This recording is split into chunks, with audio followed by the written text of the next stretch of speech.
Hello everyone and welcome back to my journey. For those of you that do not know me, my name is Samantha. I'm 26 years old and I live in Ontario, Canada. And almost 10 months ago now, I had gastric bypass surgery.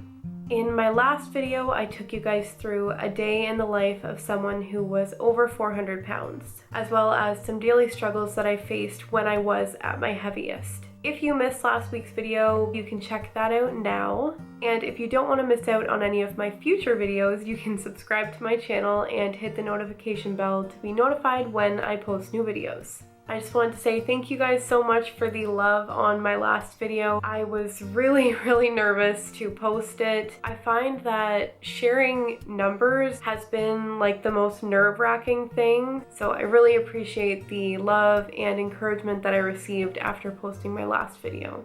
Today's video is going to be a little bit different. I decided that I wanted to do a Q&A video a little while ago, and I'm now at a point where I feel like I've gotten enough questions between my YouTube and my Instagram that I can go ahead and lay them all out and answer them all at the same time. If you are not already following me on Instagram, my username is Samantha_rou-en-y13, and I do post weight loss surgery related content, personal content, and the occasional puppy post.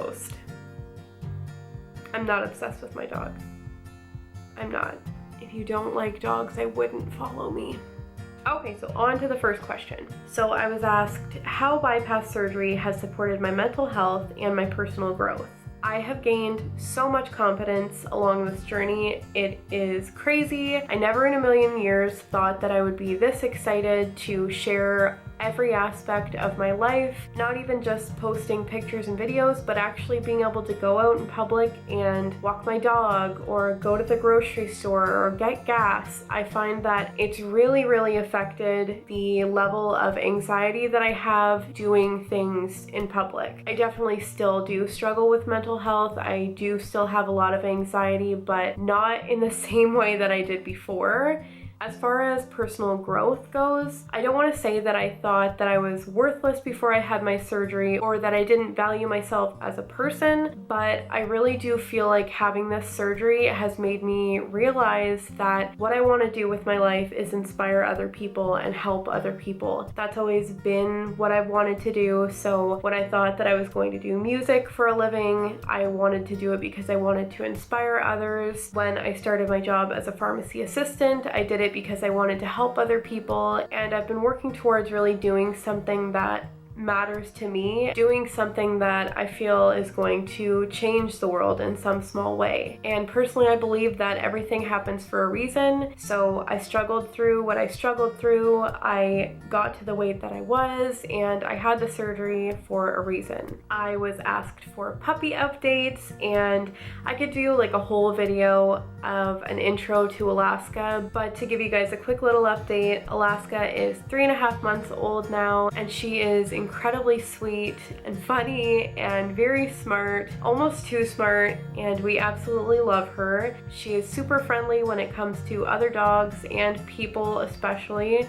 She loves everybody that she meets. Right now we are working on socializing her as much as we can, and we are going to focus a lot on training as she gets older. For those of you that do not know, Alaska is a cardigan Welsh Corgi, so she doesn't look like the corgis that the Queen has. We are absolutely loving having her in our house. My fiance Craig and I waited about 4 years, and the stars finally aligned, so we were able to get her, and she's been an absolutely great addition to our family. We couldn't have picked a better dog. So I was asked what I eat in a day now. Do I have treats? Still go out to eat? If so, what do I eat when I go out? And what is my coffee or tea order? So for my coffee order, I always get a double made with sweetener. My tea order is a sugar-free London Fog or a orange pico with 2 milk, 2 sugar. Yes, I still go out to eat, and most of the time if I do, I'll just have an appetizer, something that's protein focused like shrimp or chicken wings. Sushi is my favorite food, and we have been out for sushi a few times since surgery. Treats, Yeah, I do still have them, just not in the same way. Moderation is a huge thing, and it takes a lot to rewire your brain into thinking, oh, I don't need to eat all of this just because it's in front of me. So having a bite or two of cake as opposed to 2 slices, and I'm not going to lie, I've definitely overdone it a couple times since surgery, but I just remind myself that this is a learning process and I'll do better next time. Paranormal. So for those of you that don't know me, I have been haunted for pretty much my whole life by one thing or another. I do have some more recent paranormal stories that I could tell on this channel, but I understand that some people might not be interested in that. That was one of the reasons that I started this channel, because I had so many ghost stories to tell from my own personal experience. Not a whole lot has happened since Craig and I moved into this house about 2.5 years ago, but I do have some things that have happened in the past 4 or 5 years definitely to share. So if you guys would be okay with hearing some ghost stories, please let me know and I will tell them. What is your dream job? So my dream job is definitely something to do with social media. I would absolutely love to be a YouTuber. This is something that I've been striving toward for a long time, and just before the most recent time that I restarted my channel, I heard a quote that said, "Motivation often follows action." And pretty much right after I read that, I picked up the camera and filmed my first video back. They say if you do what you love, you'll never work a day in your life, and I know that that's really cheesy, but posting on YouTube and sharing my story is really what lights my soul on fire, and it's something that I really want to work towards doing for the long haul. Coolest thing that's ever happened to you. So the coolest thing that has ever happened to me was that I got to sing in a choir on stage with my favorite band, Mariana's Trench. My high school choir auditioned to be part of their show, and we ended up getting to sing 2 songs with them in their set. We auditioned for the second round and we got in a second time. So we got to go with them on the first leg of their Face the Music tour as well as the second leg of that tour. Do you feel hunger after having surgery, and does it feel the same as it did pre-op? So yes, I do still get hungry after having surgery, which is something that I thought was supposed to completely disappear, but apparently that is a very common misconception. The feeling of hunger does dissipate for a lot of people, but for myself, pretty much right after surgery, I felt hungry. There's only been a handful of times where I've completely forgotten to eat, and I kind of expected that to be a regular thing, kind of hoped for that to be a regular thing, but it's not. I do find that when I've gone too long without eating or when I haven't had enough protein, I get super hungry and super moody, and then I overeat and hurt my stomach, and it's just not a good time for anybody. So I try to keep my hunger at bay as much as possible. And no, when I'm truly hungry, like when I've forgotten a meal, hunger does not feel the same as it used to. I don't really know if I was ever truly hungry before surgery. It was more just like an emptiness that I felt, like I wanted to eat all the time, but the few times that I've actually been hungry, I got extremely nauseous. Like I thought that I was going to throw up. I started thinking, oh, what did I eat that upset my stomach? I started to realize I hadn't eaten all day, and it was 4 p.m. and the only thing that I had put in my body was coffee and water. Someone wanted to know medications that they could expect to take right after surgery and more about gas pains. Medications that I had to take after surgery, I did have to take a stomach medication that's called lansoprazole or Prevacid. It is to prevent ulcers, and I believe that I also did have a couple doses of blood thinner while I was in the hospital, and that's just to prevent clotting after surgery. I was sent home with some painkillers as well as some baby Tylenol. Does medication get pricey, and will I have to take vitamins for the rest of my life? As far as medications getting pricey, I wasn't prescribed anything that I was going to be on long term, and most of the things that I was prescribed, I was either given in the hospital and they were covered by the government, or I was given the generic of whatever medication I was prescribed. And no, it really wasn't that expensive, but it can vary a lot, especially dependent on your clinic and your doctor, and that's a really good question to ask your bariatric team before you have your surgery. Gas pains were intense, and for whatever reason I wasn't really that prepared for it after surgery. It definitely felt like I had a balloon in my stomach for like the first 2 to 3 weeks, but it does work itself out. If you just get yourself up and walking around in a small area in your house for the first few days, you will feel a million times better. There's not really anything that I found that I could take to make it feel better. In my opinion, it's not really the same kind of gas that you would be used to having, like not in your stomach kind of gas,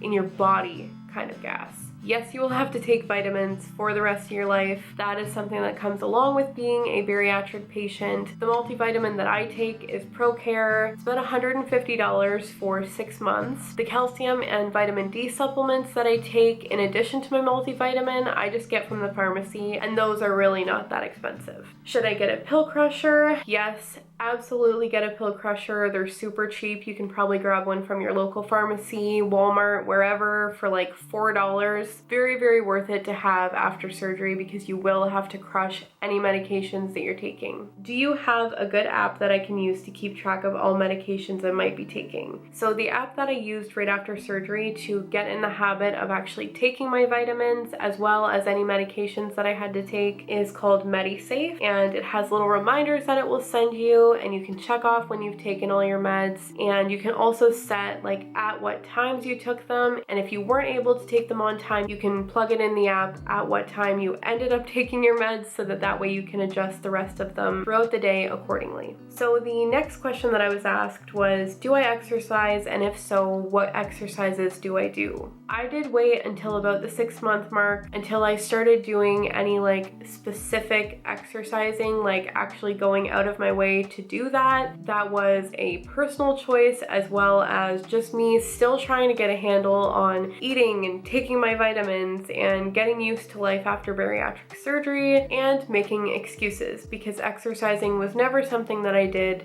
pre-op. My main form of exercise now, of course, comes from walking my dog, but some things that I really enjoy doing is working out on the elliptical, the treadmill. I like lifting weights. For my birthday, I did get one of those aerobic steppers, and I really like doing that. I will just pull up a video on my phone of an instructor taking you through like a 30-minute workout for the aerobic stepper, and that's definitely one of my favorite things to do for working out. But one thing that I did rediscover a few months ago was jumping rope. I actually found a weighted jump rope at the dollar store, and I absolutely love using that. This person also said that they're worried that they're going to be the only person in their house who will be active, and they don't have any friends to support them on their journey to be active. And to that, I would like to say I am your friend, and I 100% support your journey. I really believe that a weight loss surgery journey has to come from your own personal heart, and it has to be something that you choose to do, regardless of whether or not someone is going to come with you on your walks or get excited with you about a weighted jump rope. That is something that you have to get excited about for yourself. If you really want to succeed on your journey, all of the motivation and all of the accountability will come from within you, and clearly you've taken the steps, and I really believe that you've got what it takes to succeed on your journey. So that was today's video. If there is anything that I touched on in this video that you guys want me to go into greater detail on, if you have any questions for any future videos, please let me know. I'm always open to suggestions. If you don't want to comment directly on the video, you can always send me a message on Instagram. My inbox is always open, and I am always around to chat. As I said before, if you are not already subscribed to my channel, I would absolutely love you for supporting me by doing that. Thank you all so much for submitting your questions. I had so much fun doing my first Q&A video. I hope that you all enjoyed this video, and I will see you in the next one. Bye guys!